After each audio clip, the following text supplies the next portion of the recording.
Gaining muscle mass will shorten your life.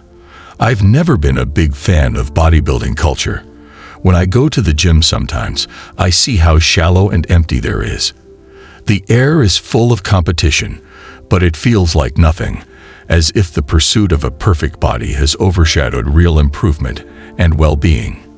Most of the people who visit these places are motivated by superficial reasons, the pursuit of a good body image or seeking validation through the attention of strangers. I can't imagine how many women are attracted to muscular men, as if there is a correlation between physical appearance and meaningful relationships. It raises important questions about social standards and the media's role in shaping our perceptions of beauty. Are we really focused on muscle and size, or are we more focused on qualities like courage and kindness?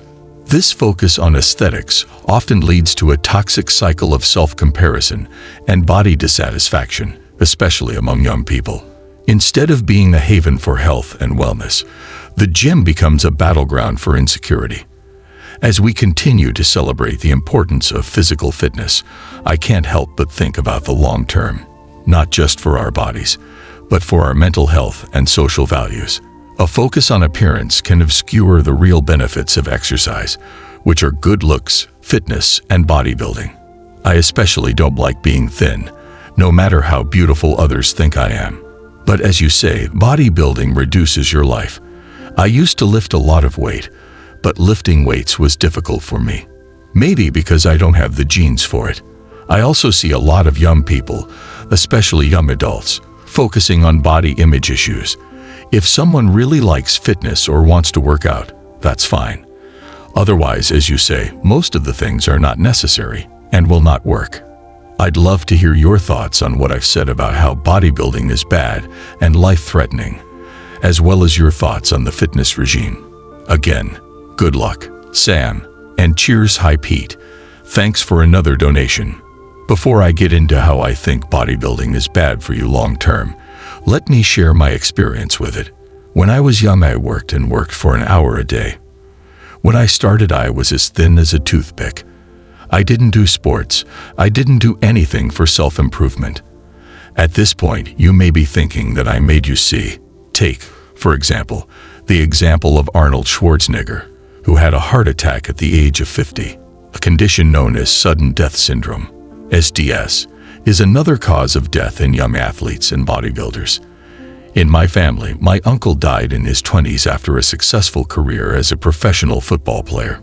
My father, who played minor league football in Europe, told me that his brother had a heart attack because he had been working on his heart for so long. Also, my mother's cousin was a professional swimmer until he had a heart attack in his 40s and stopped playing. Exercising the heart muscle and building it up for a long time will make it more difficult and more likely to fail. Every time there's a marathon, people die. It's like driving a car. The more mileage you put on it, the worse it gets. However, I believe that this will only happen with great efforts. Today, I was with an old man I know. It all depends on your type of exercise. I knew a 60-year-old doctor who exercised daily by lifting weights and riding a bicycle. But one day, at the height of his preparations, he collapsed and died of a heart attack in the middle of the road. I have also seen family members and friends die after their sports careers are over. If you're still not convinced that active men die younger, consider the dangers of steroids and their link to cancer.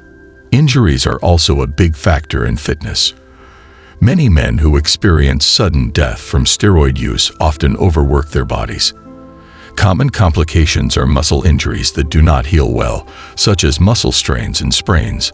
I know a woman in her mid-20s who is an active hiker and has had long-standing problems with scar tissue from surgery. All this because he used the sand a lot. Vigorous activities done over long periods of time can make you unable to exercise and can cause you to die at an early age. I believe that very little exercise, like walking, can save you. It strengthens your body without putting too much stress on your heart. After all, pushing the engine to high speed is exhausting. I know several people in their 60s, cyclists, tennis players, and skiers who have had hip replacement surgery. In addition, your skin will age faster with more sun exposure. 80 to 90% of all aging is caused by sunlight. One speaker spoke about their experience as a nursing home nurse, noting that many residents who are burdened in their childhood become unstable due to the wear and tear of their joints. Carrying weight becomes difficult with age and weakened muscles. The condition of the body is also deteriorating. I read an article about a teenager who was teased in the high school locker room for having too much body hair. Many young people today are consuming a lot of pornographic images where they see men who often don't have strong hair. It creates unrealistic standards. Ironically, although many boys try to achieve this image, they are overweight, creating a strange conflict between body image ideals and reality. It is sad to see this situation, but it shows how much pressure there is from society's expectations. Achieving a perfect body overshadows other important aspects of fitness, such as health, performance, and mental well-being. Pete, you can always gain 10 or 20 pounds of muscle, but remember that muscle mass comes with its own set of responsibilities and potential consequences. If you stop lifting but continue eating as you did during your bulking phase, you might find yourself unexpectedly ballooning up when you enter your 30s. This tricky relationship with calorie intake is more than just about aesthetics. It can significantly raise your risk for health issues, including heart disease and metabolic disorders, due to carrying extra weight.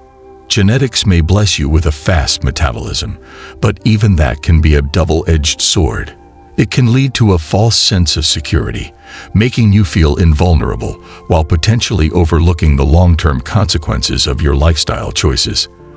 Therefore, although physical activity is important for maintaining good health and well-being, excessive physical activity and the culture associated with it can cause serious health problems and creating negative associations with physical appearance. It is very important to find a balance that focuses on the well-being of the whole person on the above topics. Promoting overall health, embracing a diversity of physical activity, cultivating mental strength, and promoting a sense of well-being should be at the forefront of fitness journeys.